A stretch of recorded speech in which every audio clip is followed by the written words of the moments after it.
Tidak semua manusia disebut namanya di dalam Al-Quran. Bahkan banyak orang zalim yang tidak disebutkan secara langsung. Tapi ada satu orang yang namanya disebut bukan karena kemuliaan, melainkan karena kebenciannya terhadap kebenaran.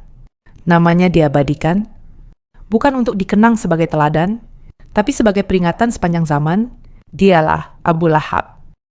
Abu Lahab bukan orang asing dalam kisah ini. Ia adalah bagian dari keluarga Nabi Muhammad SAW sendiri. Ia adalah paman kandung Rasulullah SAW. Saudara dari Abdullah, ayah Nabi.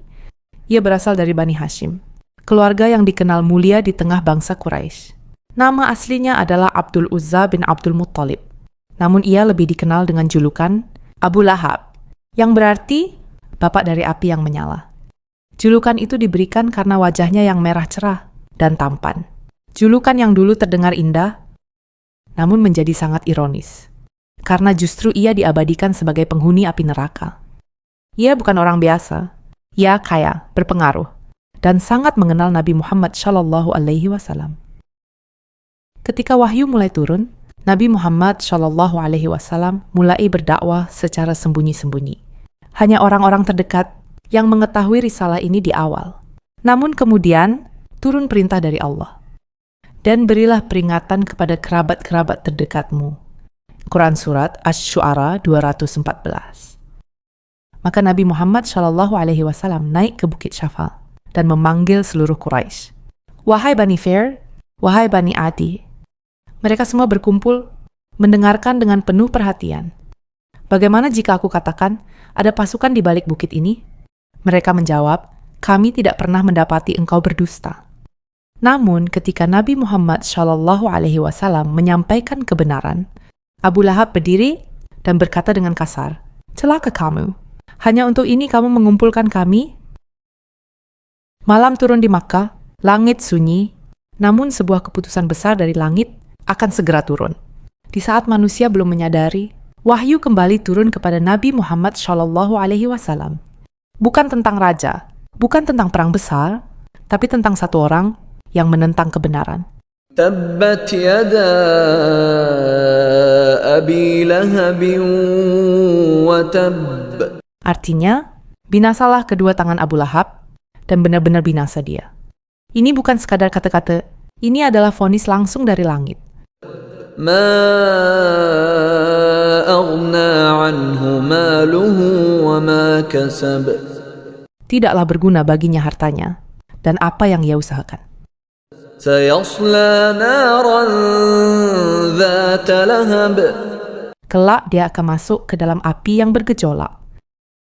Wa imra'atuhu hammalatal hatab. Dan istrinya pembawa kayu bakar. Fi jidha hablum min masad. Di lehernya ada tali dari sabut yang dipintal. Yang lebih mengejutkan, semua ini turun saat Abu Lahab masih hidup. Jika ia ingin, ia bisa saja berpura-pura beriman dan menjatuhkan Al-Quran. Tapi ia tidak melakukannya, karena kesombongan telah menutup hatinya. Dan sejak saat itu, namanya diabadikan bukan sebagai kehormatan, tapi sebagai peringatan. Ma'aghna anhu maluhu wa ma kasab. Tidaklah berguna baginya hartanya dan apa yang ia usahakan. Ia adalah orang yang kaya. Hartanya melimpah, ia punya pengaruh, ia dihormati di tengah Quraisy. Dan ia merasa semua itu akan menyelamatkannya.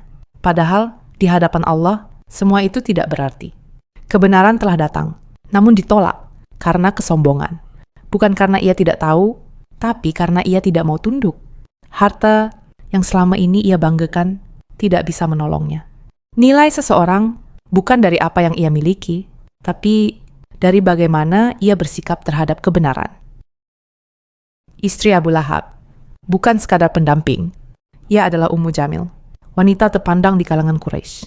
Tapi ia bukan hanya istri, ia adalah bagian dari permusuhan itu sendiri. Allah menyebutnya pembawa kayu bakar. Ia meletakkan duri di jalan yang dilalui Nabi Muhammad SAW. Dan ia juga menyebarkan fitnah, membakar kebencian di tengah masyarakat.